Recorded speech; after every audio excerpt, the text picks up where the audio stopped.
कक्षा 6-7 कार्य पुस्तिका कार्य पत्रक 55। निम्नलिखित पद्यांश को पढ़कर दिए गए प्रश्नों के उत्तर दीजिए। पहले इसको पढ़िए, मैं बोल रहा हूँ, आप मन मन में सुनते रहना ढंग से, ठीक है। रखे परस्पर मेल मन से, छोड़ अविवेकता। कवि कह रहा है कि अविवेकता छोड़कर, बेबुद्धि की बातें छोड़कर आपस में परस्पर आपस में मेल रखो मन का, यानी मन से जुड़े रहो। एक दूसरे के प्रति बुरे विचार, अलगाव की स्थिति वाली बातें छोड़ दो और एक दूसरे से मिलकर रहो।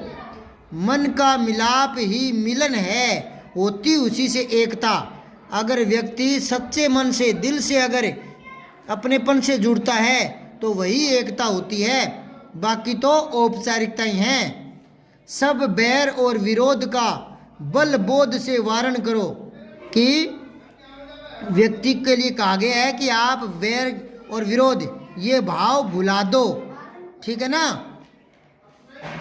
अपने बौद्धिक बल से, ठीक है ना। इन बुराइयों को छोड़ दो, हरा दो। है भिन्नता में खिन्नता हो, एकता को धारण करो।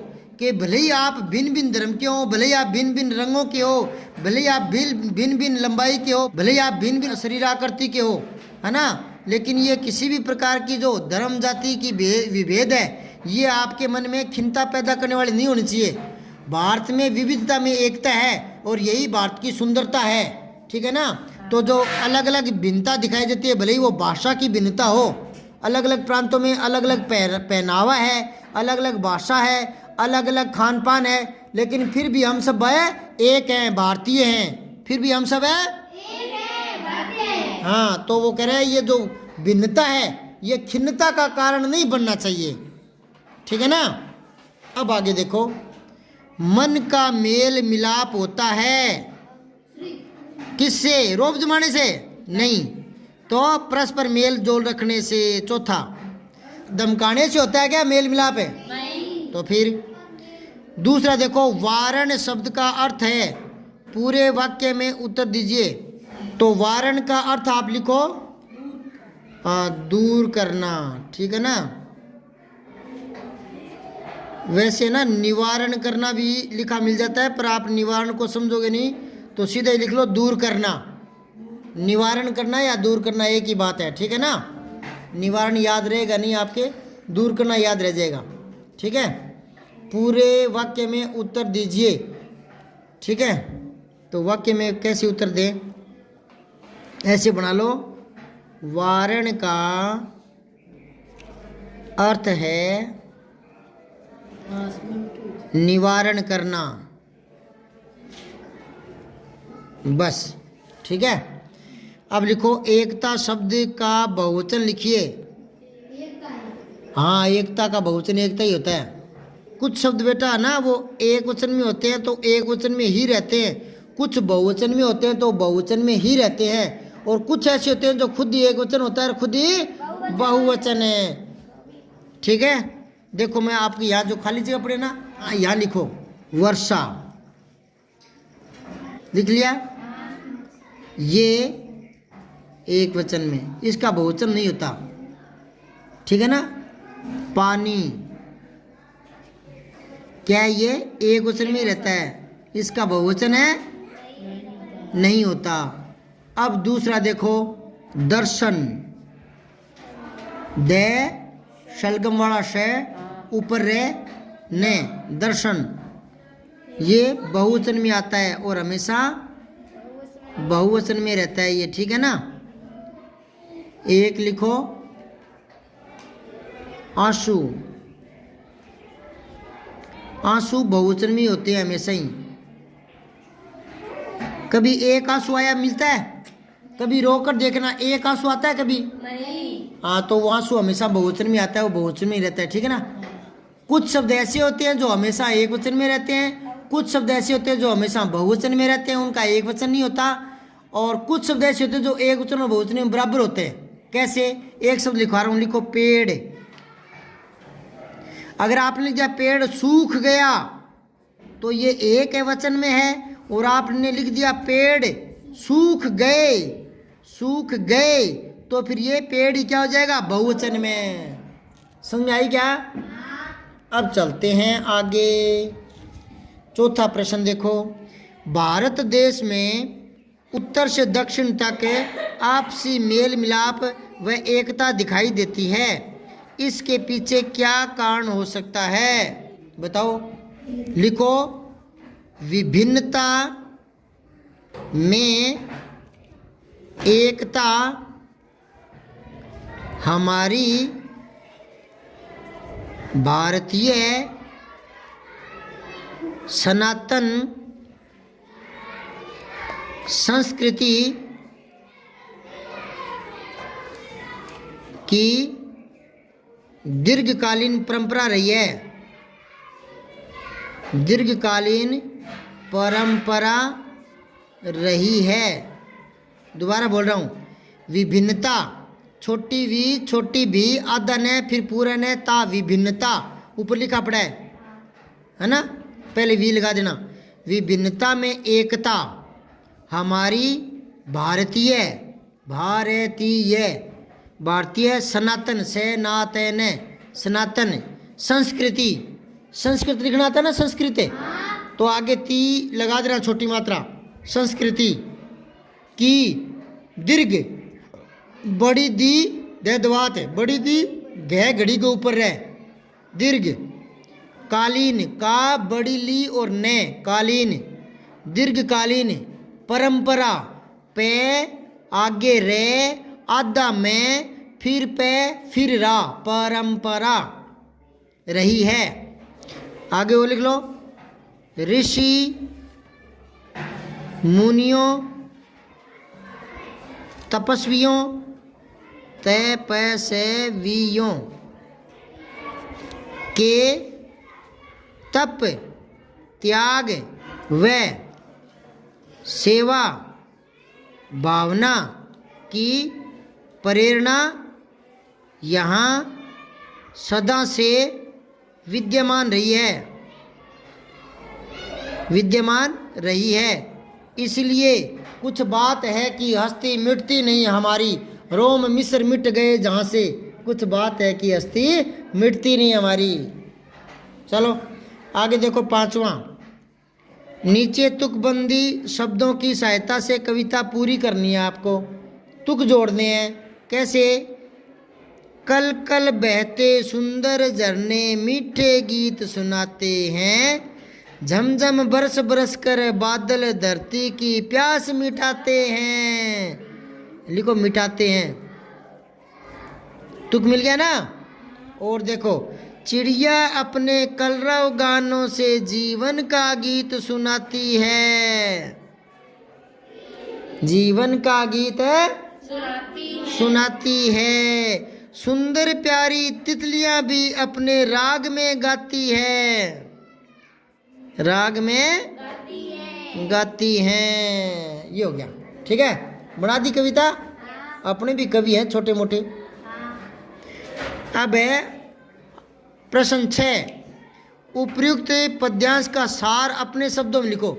ये जो कविता है ना, ये तो पद्य में है, आपको गद्य में लाइनें बनानी है, वाक्य बनानी है। इसका मूल भाव क्या है, क्या कहना चाह रहा है इसमें, दोबारा देख लो। रखें परस्पर मेल मन से, छोड़ अविवेकता, मन का मिलाप ही मिलन है, उसी से एकता। सब बैर और विरोध का बलबोध से वारण करो, है भिन्नता में खिन्नता हो, एकता को धारण करो। लिखो यहाँ मैं बोल रहा हूँ, कवि लिखते हैं कि हम सभी भारतीयों को मिलजुल कर रहना चाहिए, मिलजुल कर रहना चाहिए। मन में बैर भाव की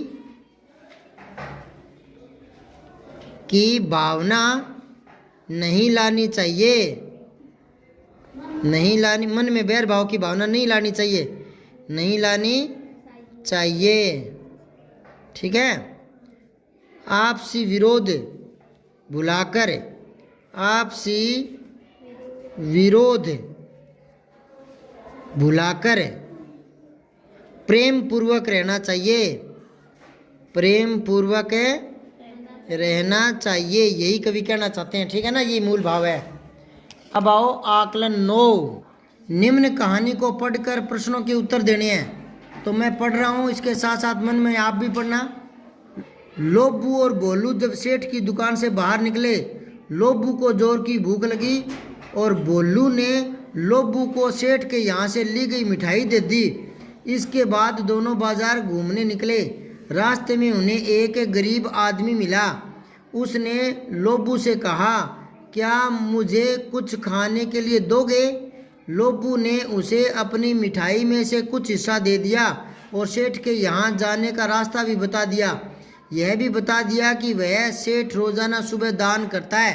थोड़ा सा तो दे दिया, फिर बोला और चाहिए तो सेठ की दुकान पर चला जा, वो रोज सुबह दान देता है, वहाँ से ले आना, है ना। रास्ता बता दिया। अब आओ बताओ, मिठाई शब्द में प्रत्यय क्या लगा हुआ है?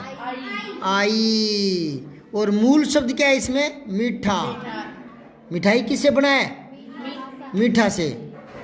मिठाई किससे बना है? मीठा से। दूसरा प्रश्न देखो, निम्नलिखित में से शुद्ध वर्तनी वाले विकल्प को चुनिए, छांटिए।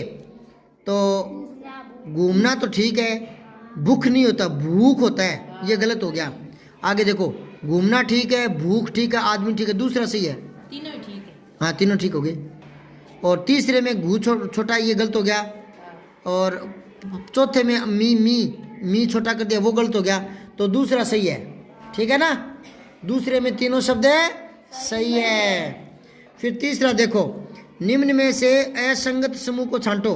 जो मेल नहीं खा रहा, जो मेल नहीं खा रहा, असंगत है, वो छांटना है। उपकार अपकार, ये तो ठीक है, क्योंकि उपकार भलाई होता है और अपकार बुराई होता है। तो ये तो विलोम शब्द का जोड़ा है, विलोम शब्द का जोड़ा है। फिर गरीबी अमीरी, ये भी विलोम, हाँ, विलोम शब्द का जोड़ा है। फिर है लोभ और दान।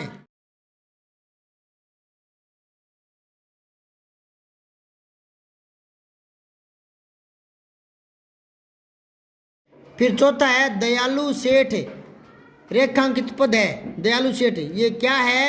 सर्वनाम से संबंधित है, कारक से संबंधित है, विशेषण से संबंधित है, लिंग से संबंधित। बताओ।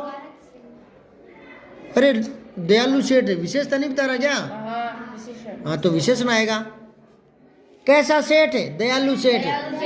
विशेषता नहीं बता रहा क्या? तो विशेष बोलते नहीं, फिर आप आधा बोलते हो। अब देखो, रोजाना शब्द के लिए उचित पर्यायवाची शब्द बताना है। रोजाना किसको कहते हैं? आजकल, प्रतिदिन, दिन रात, ये तो नहीं है। फिर रोजाना का सदैव, प्रतिदिन, हर दिन, हाँ दूसरा है। समझ गए क्या? वो कह रहा है रोजाना किसको कहते हैं? सदैव को। अपने बोलते हैं ना कि वह तो सदैव पढ़ता रहता है, तो यानी रोजाना। अब आओ 6, इस कहानी में आए विराम चिन्हों के नाम लिखने हैं। अल्प नहीं होता बेटा, अल्प है। इसको लिखो एक बार, ए, आधा, ले और पे। तो ए बोलते ही सीधा पे बोलेंगे, अल्पे, अल्पे, अल्पे। ले बीच में कब आएगा पता ही नहीं चलेगा। अल्प, तू तो पूरा बोल रही है अल्प है, अल्प थोड़ी होता है। हाँ, तो अब देखो ऊपर, देखो ऊपर आओ पैराग्राफ में। एक तो आया है ये निकले, यहाँ को मायने अल्प विराम, अल्प विराम। हाँ, तो यहाँ लिखो अल्प विराम, ए, आधा, ले, पे, अल्प विराम। और इसके ब्रैकेट में लिखो दो यूं करके, यूं अल्प विराम। ठीक है। फिर एक आया ये पूर्ण विराम, आगे लिखो पूर्ण विराम, पूर्ण विराम। इसके ब्रैकेट में लिख दो पूर्ण विराम का निशान। ठीक है। और फिर है प्रश्नवाचक चिन्ह, हाँ लिखो।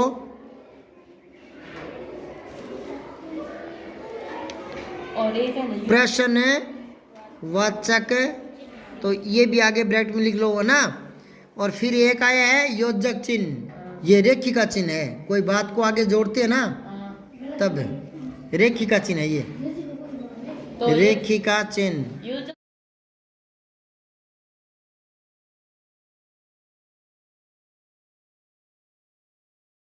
अब सातवां देखो, अपने आसपास किसी सेठ की दुकान के बारे में लिखिए। आपके आसपास कोई सेठ की दुकान है तो उसके बारे में लिखना है। क्या लिखोगे? वो कैसा आदमी है, उसकी दुकान में क्या क्या सामान मिलता है ना? हाँ, कल लिख के लाना, मैं चेक करूँगा। पर्यावरण से जुड़े 2 नारों का निर्माण कर लिखिए। पर्यावरण से जुड़े होने चाहिए 2 नारे। क्या लिखोगे? पेड़ लगाओ हरियाली बढ़ाओ, पेड़ लगाओ खुशहाली बढ़ाओ, खुशहाली लाओ।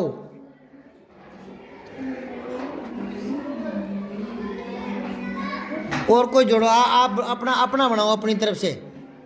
हम सब ने ठाना है बूंद बूंद को बचाना है, लिख लो। हम सब ने ठाना है बूंद बूंद को बचाना है, बूंद बूंद को बचाना है। ठीक है। 9वां देखो, विद्यालय और समाचार पत्रों से 5 विज्ञापनों के नाम छांट कर लिखो। तो समाचार पत्रों में तो बकवास विज्ञापन आते हैं फालतू काम के, उनको छोड़ो, विद्यालय के लिख लो। विद्यालय में दीवारों पर क्या क्या लिखा होता है बताओ? अच्छा, लिखो 1 कदम स्वच्छता की ओर, लिख लो।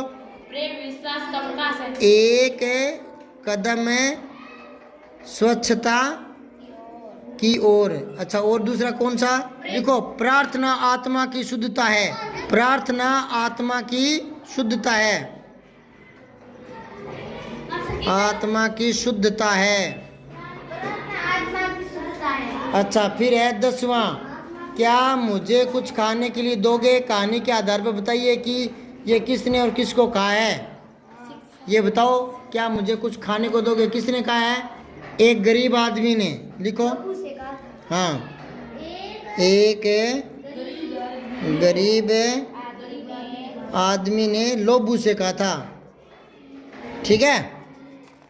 अब आओ कार्यपत्रक 56।